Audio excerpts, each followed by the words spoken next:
Kejadian bab 29.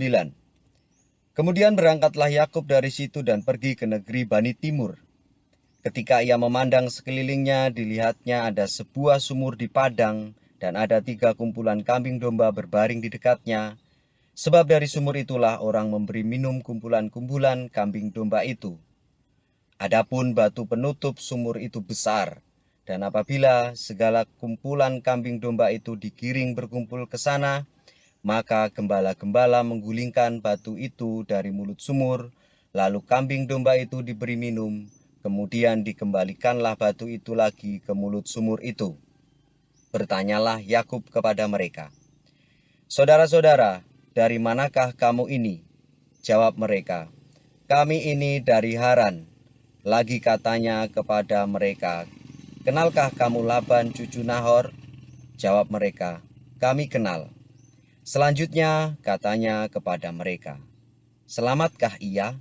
Jawab mereka, "Selamat, tetapi lihat, itu datang anaknya perempuan Rahel dan kambing dombanya." Lalu kata Yakub, "Hari masih siang, belum waktunya untuk mengumpulkan ternak. Berilah minum kambing dombamu itu, kemudian pergilah menggembalakannya lagi."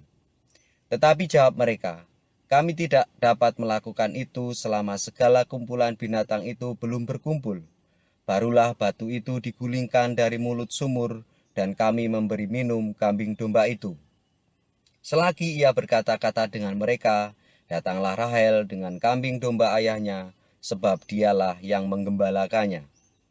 Ketika Yakub melihat Rahel, anak Laban saudara ibunya, serta kambing domba Laban, ia datang mendekat, lalu menggulingkan batu itu dari mulut sumur dan memberi minum kambing domba itu. Kemudian Yakub mencium Rahel serta menangis dengan suara keras. Lalu Yakub menceritakan kepada Rahel bahwa ia sanak saudara ayah Rahel dan anak Ribka. Maka berlarilah Rahel menceritakannya kepada ayahnya. Segera sesudah Laban mendengar kabar tentang Yakub, anak saudaranya itu, berlarilah ia menyongsong dia, lalu mendekap dan mencium dia, kemudian membawanya ke rumahnya.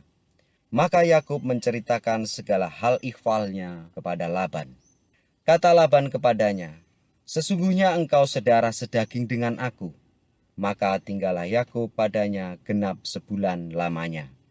Kemudian berkatalah Laban kepada Yakub, "Masakan karena engkau adalah sanak saudaraku, engkau bekerja kepadaku dengan cuma-cuma? Katakanlah kepadaku apa yang patut menjadi upahmu." Laban mempunyai 2 anak perempuan, yang lebih tua namanya Lea, dan yang lebih muda namanya Rahel.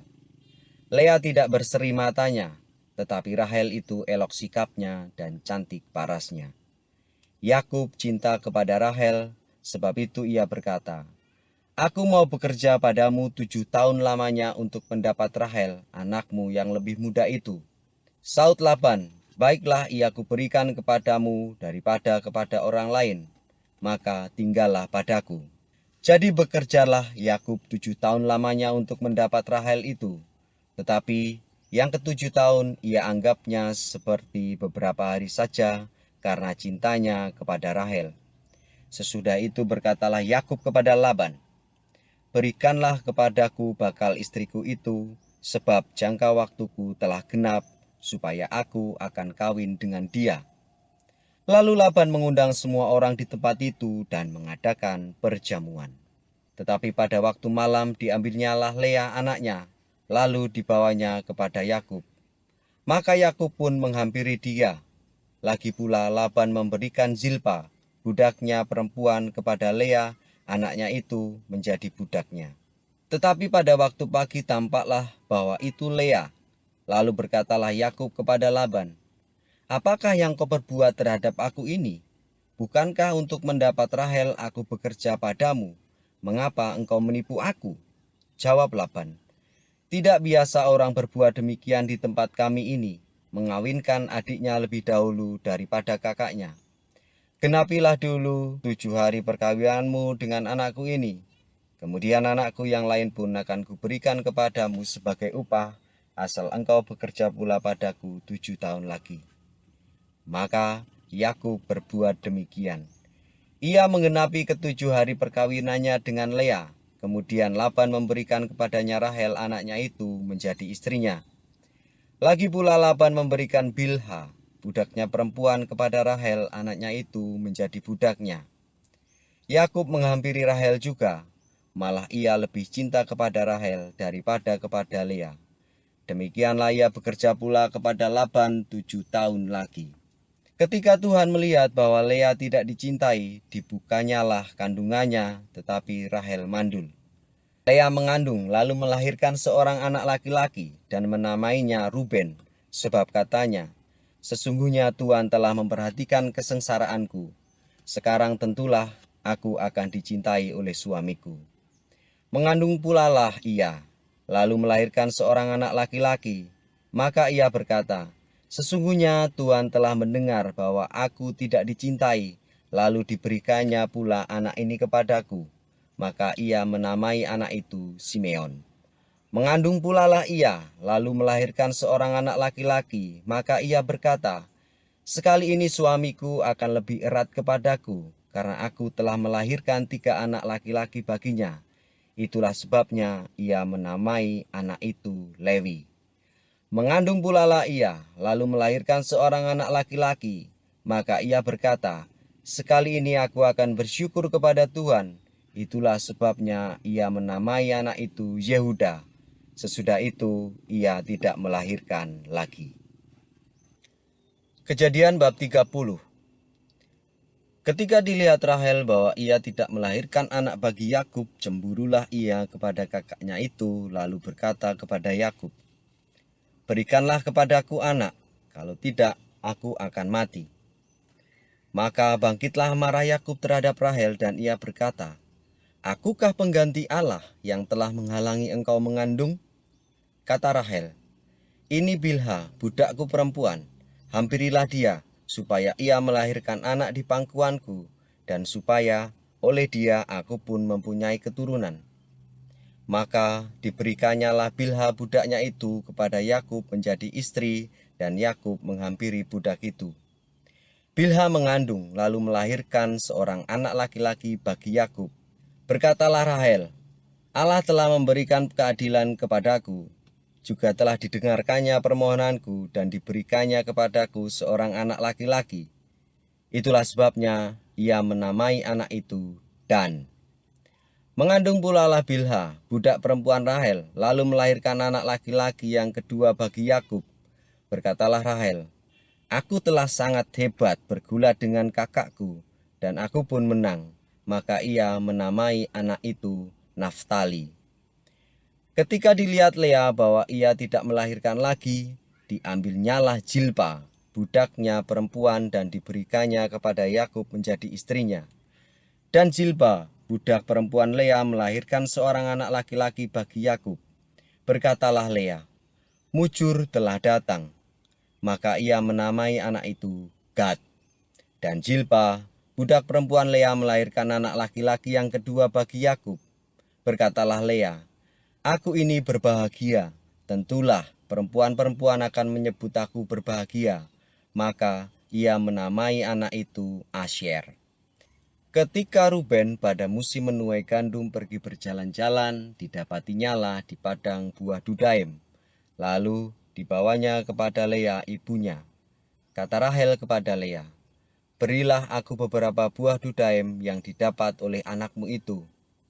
Jawab Lea kepadanya, "Apakah belum cukup bagimu mengambil suamiku?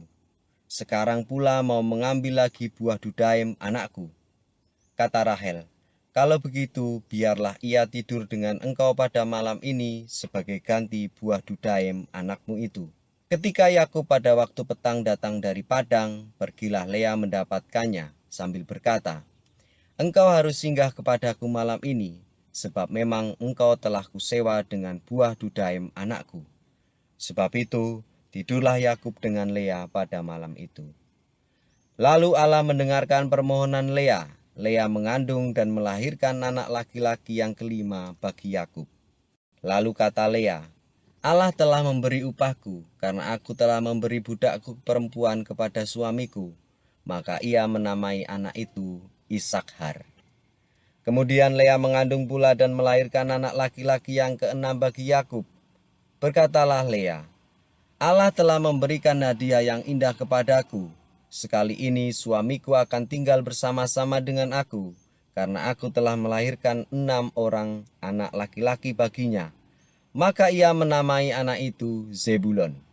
Sesudah itu ia melahirkan seorang anak perempuan dan menamai anak itu Dina. Lalu ingatlah Allah akan Rahel. Allah mendengarkan permohonannya serta membuka kandungannya. Maka mengandunglah Rahel dan melahirkan seorang anak laki-laki. Berkatalah ia, Allah telah menghapuskan aibku. Maka ia menamai anak itu Yusuf sambil berkata, mudah-mudahan Tuhan menambah seorang anak laki-laki lagi bagiku. Setelah Rahel melahirkan Yusuf, berkatalah Yakub kepada Laban, izinkan aku pergi, supaya aku pulang ke tempat kelahiranku dan ke negeriku. Berikanlah istri-istriku dan anak-anakku yang menjadi upahmu selama aku bekerja padamu, supaya aku pulang, sebab engkau tahu betapa keras aku bekerja kepadamu. Tetapi Laban berkata kepadanya, sekiranya aku mendapatkan kasihmu, telah nyata kepadaku bahwa Tuhan memberkati aku karena engkau.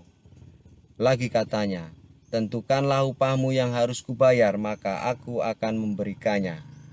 Saud Yakub kepadanya, engkau sendiri tahu bagaimana aku bekerja kepadamu dan bagaimana keadaan ternakmu dalam penjagaanku. Sebab harta milikmu tidak begitu banyak sebelum aku datang, tetapi sekarang telah berkembang dengan sangat, dan Tuhan telah memberkati engkau sejak aku berada di sini. Jadi, bilakah aku dapat bekerja untuk rumah tanggaku sendiri? Kata Laban, apakah yang harus kuberikan kepadamu? Jawab Yakub, tidak usah kau berikan apa-apa kepadaku. Aku mau lagi menggembalakan kambing dombamu dan menjaganya, asal engkau mengizinkan hal ini kepadaku. Hari ini aku akan lewat dari tengah-tengah segala kambing dombamu, dan akan mengasingkan dari situ setiap binatang yang berbintik-bintik dan berbelang-belang, segala domba yang hitam dan segala kambing yang berbelang-belang dan berbintik-bintik, itulah upahku. Dan kejujuranku akan terbukti di kemudian hari apabila engkau datang memeriksa upahku. Segala yang tidak berbintik-bintik atau berbelang-belang di antara kambing-kambing dan yang tidak hitam di antara domba-domba, anggaplah itu tercuri olehku. Kemudian kata Laban, baik, jadilah seperti perkataanmu itu. Lalu diasingkannya lah pada hari itu kambing-kambing jantan yang bercoreng-coreng dan berbelang-belang, dan segala kambing yang berbintik-bintik dan berbelang-belang, segala yang ada warna putih pada badannya, serta segala yang hitam di antara domba-domba, dan diserahkannya lah semuanya itu kepada anak-anaknya untuk dijaga. Kemudian Laban menentukan jarak 3 hari perjalanan jauhnya antara dia dan Yakub. Maka tetaplah Yakub menggembalakan kambing domba yang tinggal itu. Lalu Yakub mengambil dahan hijau dari pohon hawar, pohon badam, dan pohon berangan. Dikupasnyalah dahan-dahan itu sehingga berbelang-belang, sampai yang putih kelihatan. Ia meletakkan dahan-dahan yang dikupasnya itu dalam palungan, dalam tempat minum, di mana kambing domba itu datang minum, sehingga tepat di depan kambing domba itu. Adapun kambing domba itu suka berkelamin pada waktu datang minum. Jika kambing domba itu berkelamin dekat dahan-dahan itu, maka anaknya bercoreng-coreng, berbintik-bintik, dan berbelang-belang. Kemudian Yakub memisahkan domba-domba itu. Dihadapkannya kepala-kepala kambing domba itu kepada yang bercoreng-coreng dan kepada segala yang hitam di antara kambing domba Laban. Demikianlah ia beroleh kumpulan-kumpulan hewan baginya sendiri dan tidak ditempatkannya pada kambing domba Laban. Dan setiap kali apabila berkelamin kambing domba yang kuat, maka Yakub meletakkan dahan-dahan itu ke dalam palungan di depan mata kambing itu, supaya berkelamin dekat dahan-dahan itu. Tetapi apabila datang kambing domba yang lemah, ia tidak meletakkan dahan-dahan itu ke dalamnya. Jadi hewan yang lemah untuk Laban, yang kuat untuk Yakub. Maka sangatlah bertambah-tambah harta Yakub, dan ia mempunyai banyak kambing domba, budak perempuan dan laki-laki, unta dan keledai.